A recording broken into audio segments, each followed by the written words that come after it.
मचलापुर नामक एक गांव था जहां रोहित अपने परिवार के साथ बहुत खुशी से रह रहा था। उसके परिवार में उसकी माँ प्रभा, बहन सौम्या और बड़ा भाई राकेश और भाभी नीता थी। रोहित पेशे से किसानी करता था।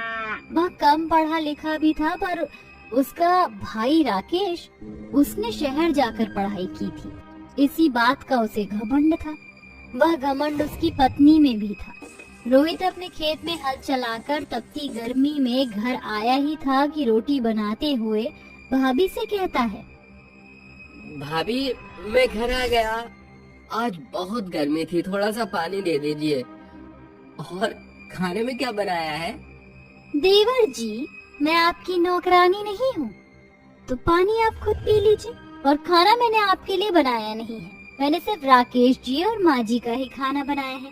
बाकी आप अपनी बहन का भी खुद बना लेना, मुझे और भी काम है। जब देखो भाभी भाभी करके नौकर बनाने का काम करवाता है। जी भाभी। थका हारा खेत से घर आकर रोहित पानी पीकर खुद चूल्हे पर टेढ़ी मेढ़ी रोटी बनाता है तो उसकी बहन कहती है, अरे भैया, आप ये क्या कर रहे हो? मैं बना देती हूँ खाना, आप वैसे भी थक चुके हो। वैसे भैया, भाभी इतनी बेरुखी क्यों करती हैं हमसे? घर के काम में भी हाथ भी नहीं बटाती, सिर्फ अपना काम करती हैं। कोई बात नहीं सौम्या, हम छोटे हैं। तभी सौम्या रोटी बनाकर अपने भाई को खिला देती है, जहाँ भाई भी उसे अपने हाथ से खाना खिलाता है। और घर की बड़ी बहू घमंडी होने के कारण आलसी भी थी। उसे किसी के जज्बातों से कोई मतलब नहीं था, सिर्फ अपने पति से मतलब रखती थी। कभी कभी तो सौम्या रोहित को वो यूं ही सुना दिया करती थी। साथ ही घर में पैसों की बहुत कमी थी, जहां बड़ा बेटा अच्छा पैसा कमाता था और किसी को भी नहीं देता था, पर छोटा बेटा अपने खेत में जो भी उगाता उसे बेचकर अपनी माँ बहन का खर्चा चलाता था।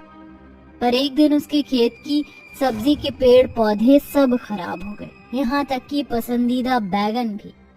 ये देखकर रोहित अपनी माँ की गोद में सर रखकर कहता है, माँ, मैंने इतनी मेहनत करी थी, इसके बावजूद मेरे खेत में सारी फसल बर्बाद हो गई। अब मेरे पास पैसे भी नहीं है, क्या होगा? चिंता मत कर बेटा, तेरा बड़े भाई पैसे वाला है, उससे पैसे मांग ले और खेत में दोबारा खेती कर, क्या पता कुछ अच्छा हो जाए। मुझे नहीं लगता कि बड़े भैया पैसे देंगे, पर एक बार कहकर जरूर देखूंगा। आखिर सौम्या की शादी का खर्चा भी तो मेरे कंधों पर है, क्योंकि भाई ने पहले ही इनकार कर दिया। ये बोलकर रोहित अपने बड़े भाई राकेश के पास जाकर पैसे मांगता है। तभी वह तेवर दिखाकर कहता है, क्या बोला तुमने? मैं तुम्हें तुम्हारे खेत में उन पेड़ पौधों के लिए पैसे दूं? बिल्कुल नहीं। देखा, अगर आज तू मेरी तरह पढ़ लेता तो गवार नहीं होता।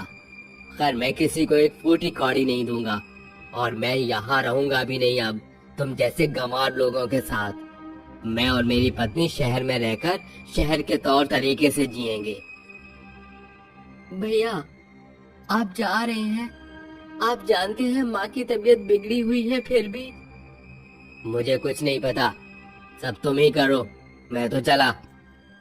अगले 2 दिन में ही राकेश अपना सामान बांधकर पत्नी के साथ शहर की ओर रवाना हो जाता है।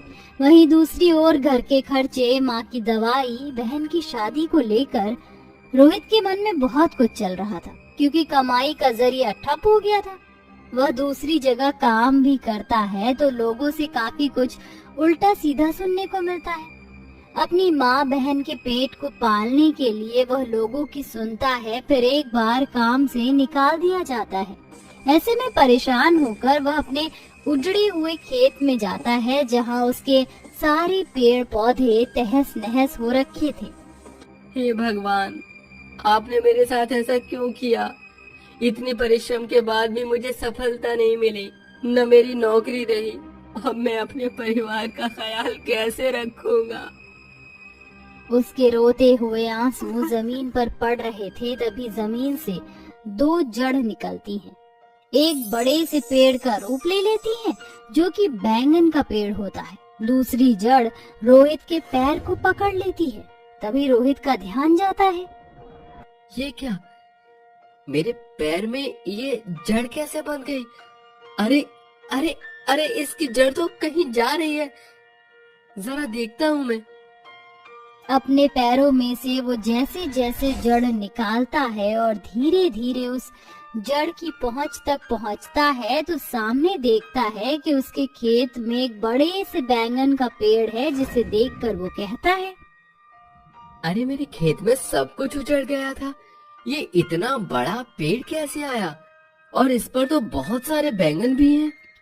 रोहित चमचमाते बैंगन को देखकर 2 बैंगन तोड़ता है, जिसके तोड़ते ही वहाँ 2 नए बैंगन आ जाते हैं और अचंभित होकर कहता है, अरे बाप रे बाप, ये क्या, बैंगन तोड़ने के बाद दोबारा बैंगन आ गए? कहीं ये जादुई बैंगन का पेड़ तो नहीं है? तभी जादुई बैंगन पेड़ खुशी से झूम कर कहता है,